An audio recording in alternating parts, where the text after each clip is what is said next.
Welcome to Status Secure, the weekly cyber threat briefing for executives who refuse to operate in the blind.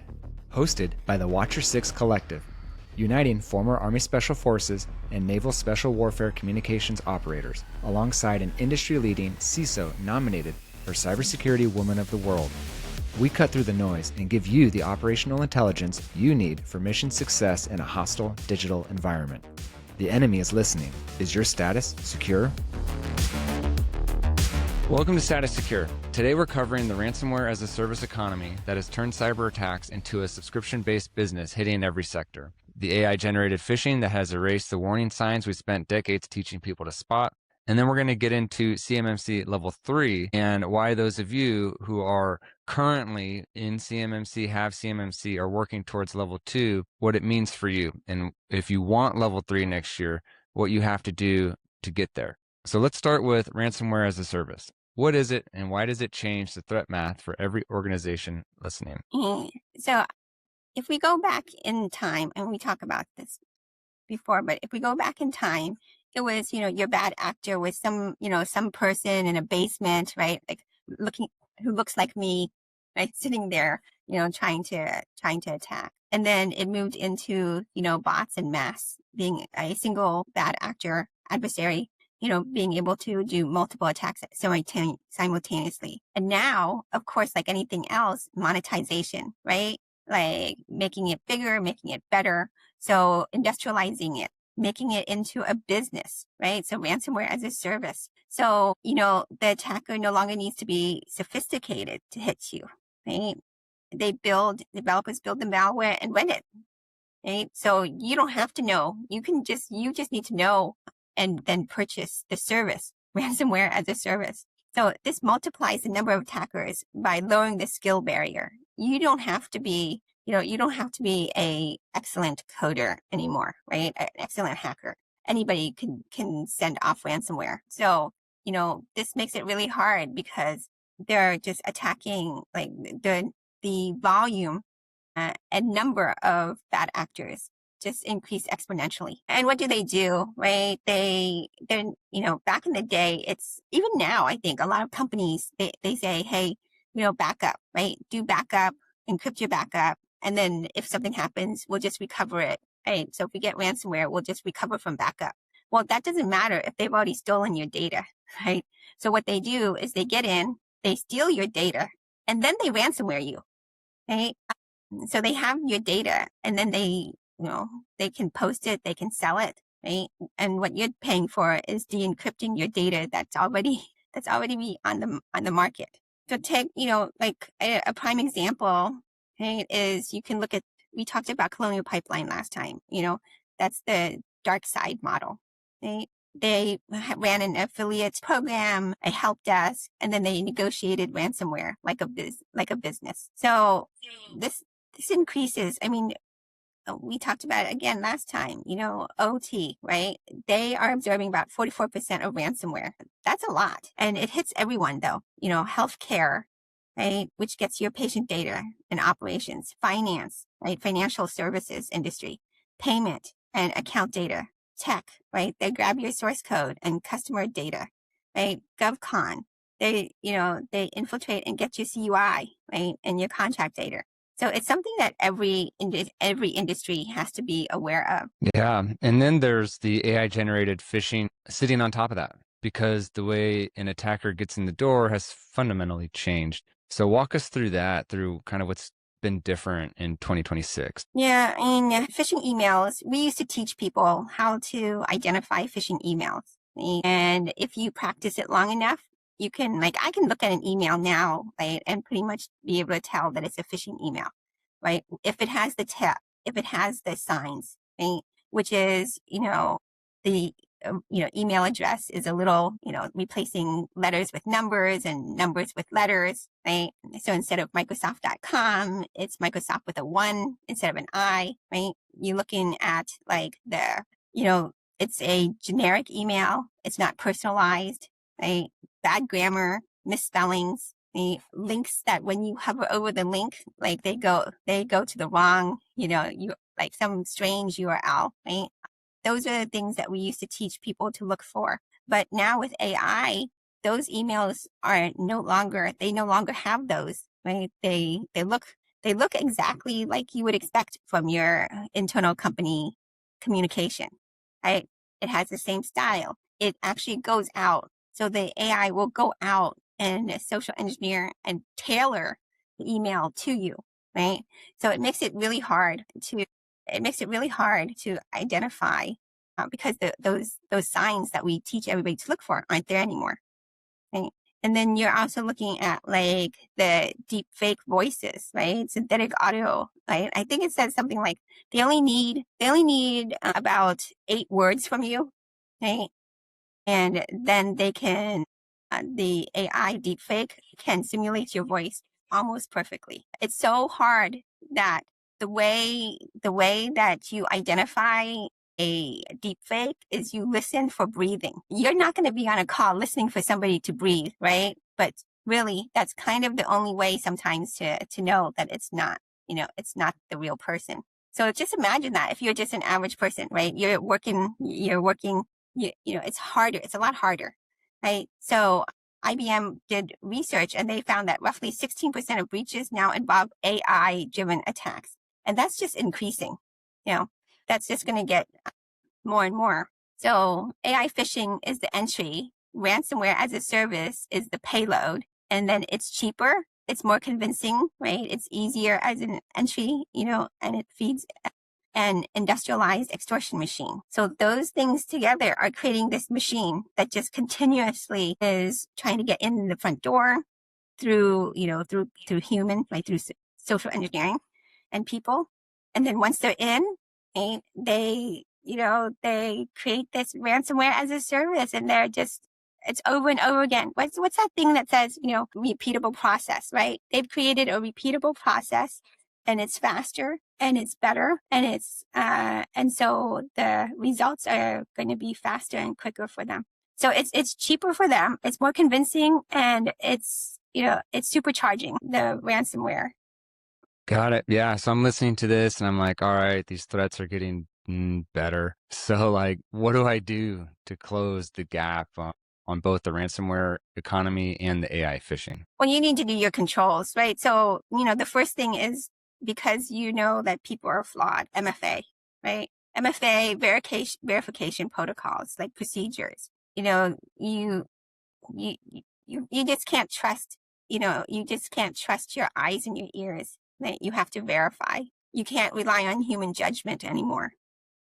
So that's going to be key, is that you're putting in automated controls. So your multi-factor authentication, your YubiKeys, right? Your, having procedures in place that your high transactions, like your high value transactions, have to have multiple approvers, right? And there needs to be a process in that approval to ensure that the approvals are actually coming from authorized and valid, sources, okay? Making sure that, again, your backups are immutable and tested. It's the backups an attacker can't reach or encrypt, and you can restore. I mean, it's bad enough that they may sell your data. They've already taken your data, right? But, so they could publish it. But then on top of that, you have to pay ransomware, right? So at least be able to restore your environment so you don't have to pay the ransomware. As far as like your data being, sold on the market, unfortunately, there's very little you can do about that, right? But at least you can mitigate the one risk, the one financial and operational risk, and reputation too, right? Because the faster you get back up, the more people are going to feel, comfortable that you're doing what you're supposed to do. Segment your network, right? Make sure that blast radius is small if they do get in, right? Flat networks, let one foothold become a full environment.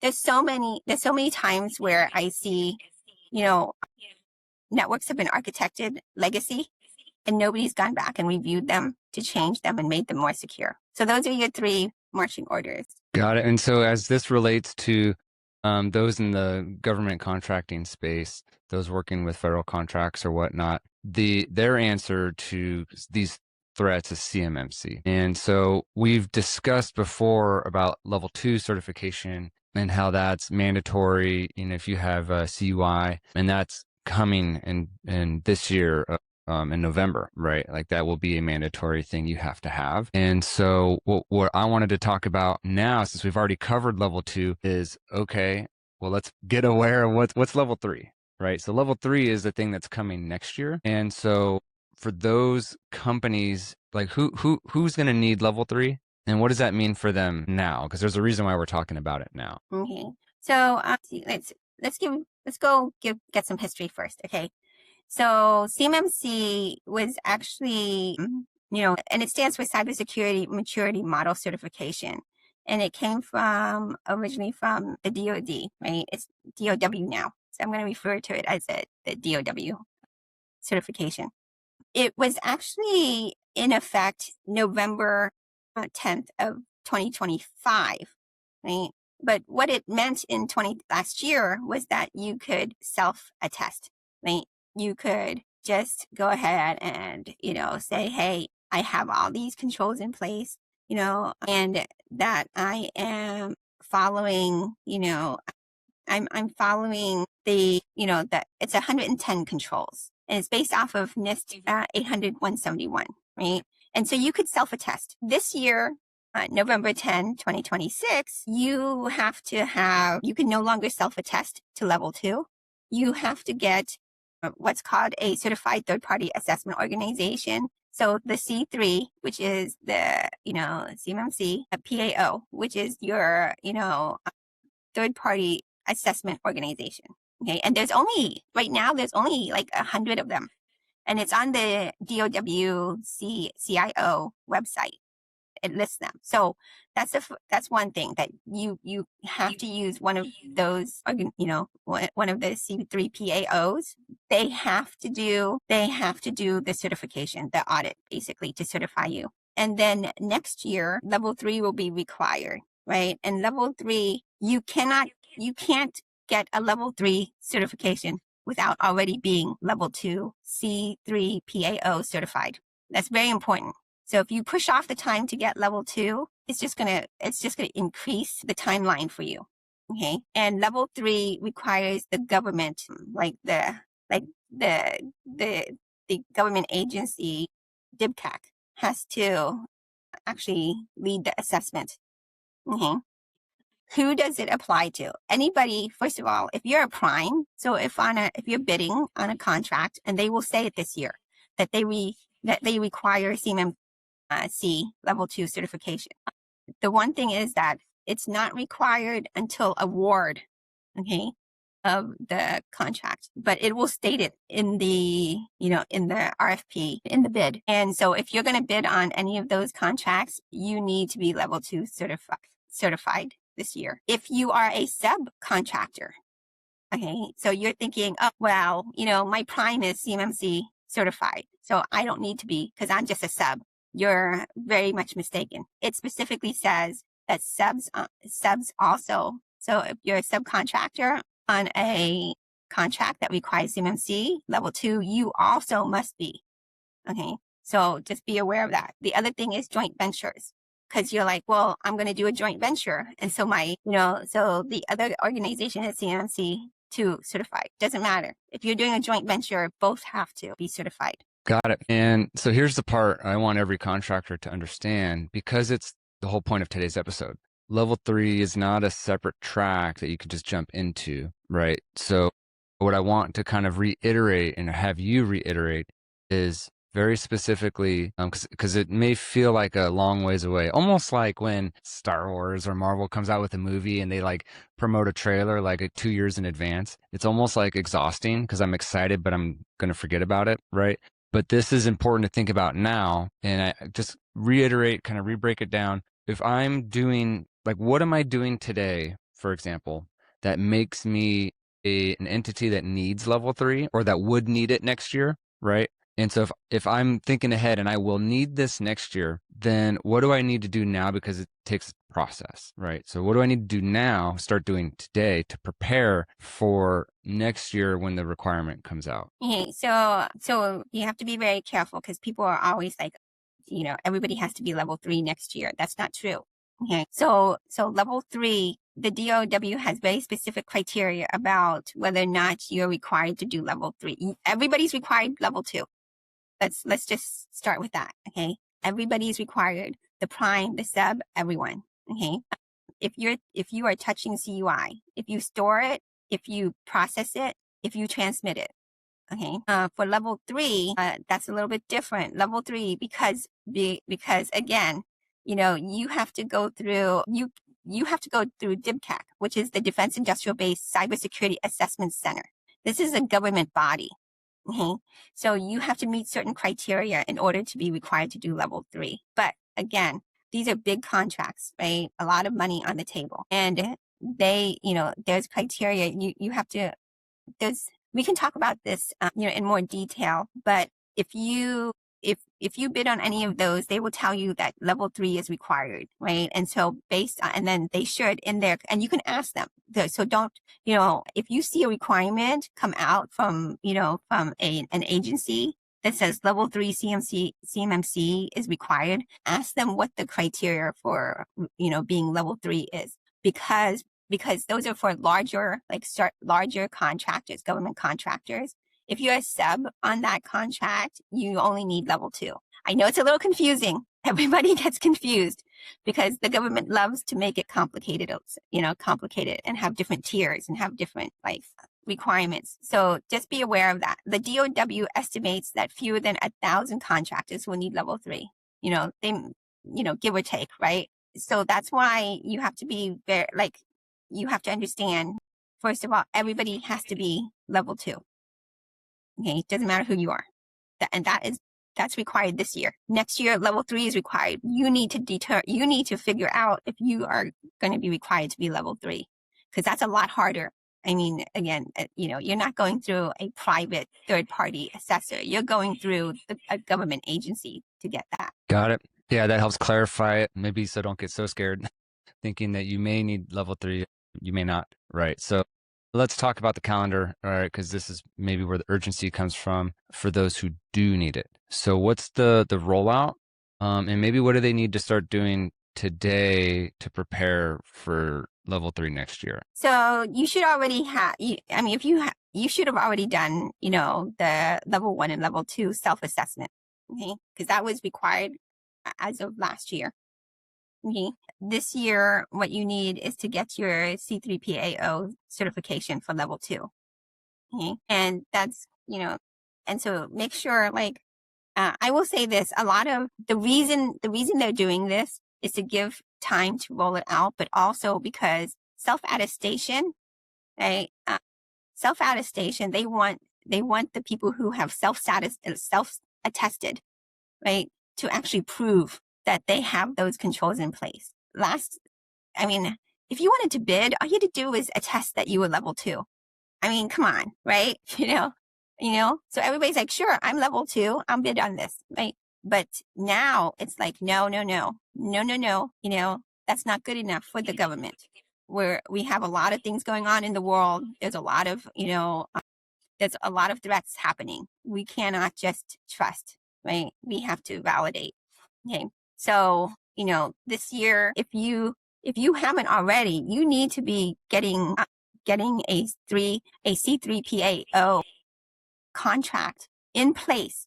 It may be, because I'm going to tell you, there's only 100 of them, and they are getting so busy, they are getting backed up. You may think you're ready, but you may not be able to get a C3PAO for 6 months to 8 months on their calendar. And then there's a whole audit period, right, before you can get it. So you need to really sit down and look at the timeline.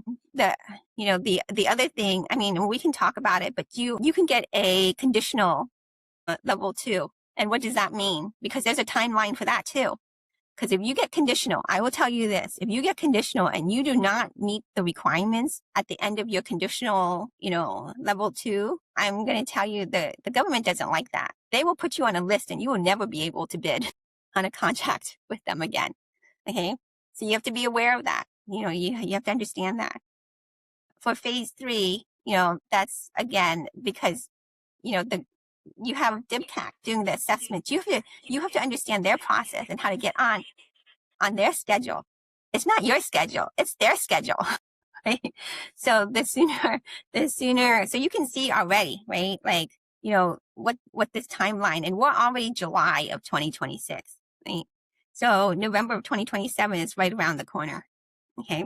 Got it. Yeah. Yeah. This kind of makes me think, I don't know, maybe I'm the only one thinking this, but it's sort of like, oh man, this just one other thing that we got to do, right? And it's kind of like, well, the government may actually be a little behind because, if you look at some of the other private sector things that are like this, you look at SOC 2, for, let's call it a tech startup, it's very similar. And they've already been doing that, right? Like SOC 2 type 1 is a self-attestation of this is what we're doing. But then what's actually required of them is type 2. And that's kind of what this CMMC level 2 is, which is you have someone come in and say, oh, you're actually doing it. It's one thing to say you're doing it. It's another thing for a third party to say, no, they're actually doing the thing they said they were doing. So if anything, the government's kind of behind, and they're allotting and affording quite a bit of time for people to sort of get caught up really to the private sector in terms of security. So, and this connects directly to the theme we've hammered on this show,